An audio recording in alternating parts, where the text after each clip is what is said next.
Hey everybody, welcome back for another video. Hope you're all doing well and having a great day.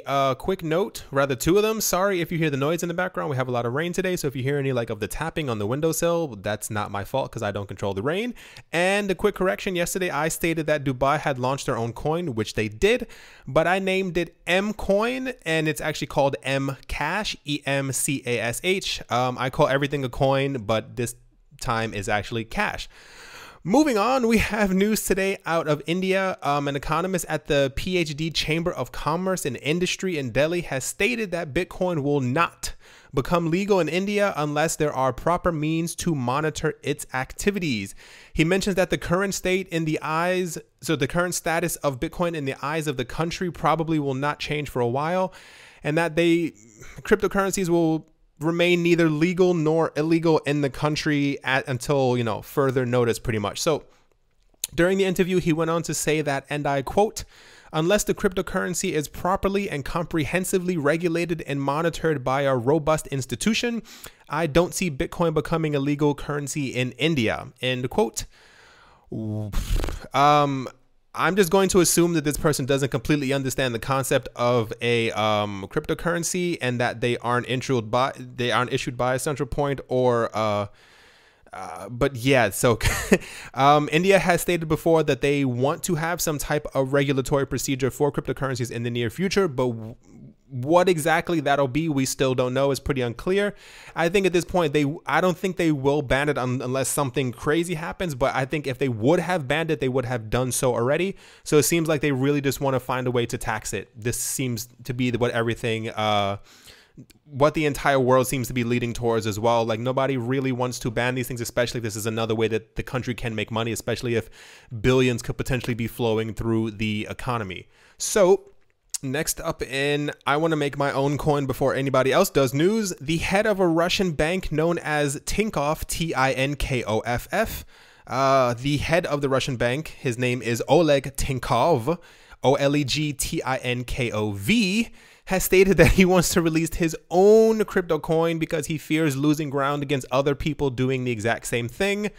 He actually posted on Facebook saying that a large number of customers have been coming forward and asking him questions, about this. And he feels like this is the right time to release Tin Coin, as the bank's name is Tinkoff. His last name is Tinkov, and he wants to release Tin Coin, Tincoin. Yeah. I think I spelled that correctly. Yeah.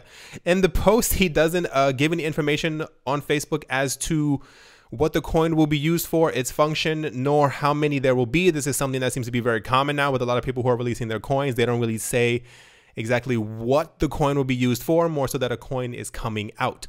So people on Facebook began asking him questions about the coin, especially as we know that Russia has been heavily rumored to be making their own coin known as the Bit Ruble. But Tinkov responded saying that he has no desire at all to compete with state banks, and that this is also because he is a member of a fintech association that aims to explore and study blockchains. So he has to kind of cover his own back on that. I want to create my own, but I don't want to go up against the government because I will lose. So I saw a lot of people in the comments for the last video when I was talking about Mcash that came out of Dubai. Once we get more info on it, people were asking me if I would acquire it myself, if I would buy it, if I would invest in it, whatever the case might be. I'll be able to give you an answer once we get more information on the coin, but the short answer is yes, because if this is something that eventually becomes adopted by the masses in that country and it can be had for a low price and it shows promise in some type of increase in value in the future. I don't know exactly how these coins will be done. Like, there's a coin called Tether. I don't know if you guys know about it. It's literally tethered to the price of the US dollar. It's constantly $1. It's been like 98 cents or 99.01 at some point, but it's meant to be completely pegged to that number. So if these coins will have any type of fluctuations, I will definitely probably be investing in them in some way, shape, or form. But if not, I will probably not. But as of now, it just sounds really cool to have digital currencies from another country. So last up, we have information out of the luxury market. I know it sounds a bit weird, but stay with me. There's actually an index that keeps track of high-end luxury items that insanely wealthy people are buying and investing in, known as the Knight Frank Luxury Investment Index. This shows, you know, everything you could possibly think of that rich people are buying, what they want to get their hands on, and what they're keeping in their family's portfolio so that they remain rich. But there seems to be a massive shift in attitude, which was compared to what people were buying and what people now want within the last couple years. I'm sure you can see where this is going. So items such as wine have actually risen by around 25% within the last year, that's a pretty great return. Luxury and collectible cars, which I know is really popular amongst rich people, has only risen by around 2% during the exact same time. Property in London has risen by 38% in 10 years. Gold has risen by 362% since 2007. So that is literally 10 years, around 30% more or less, but it's been floating around 1,200. But beating it all, as you might have guessed, is Bitcoin, which is over 400% in the last 10 months alone, going from around 900 in January. It's currently sitting around 4,400 at the time of this video. Even more, if you want to pile some more on top of that, that's before you consider the 5,000% increase in Ethereum since January. It went from $8 a coin to over $400 in the summer. I think it's currently sitting at $302 or something like that. So this has caused a lot of people to pull their money from traditional markets, as we've been talking about before. And this seems to be one of the main reasons why bankers are panicking, because I'm sure they saw these numbers before all the rest of us. And when you can't compare a 30% increase over the course of 10 years with a 5,000% over the course of 10 months. Just can't do it.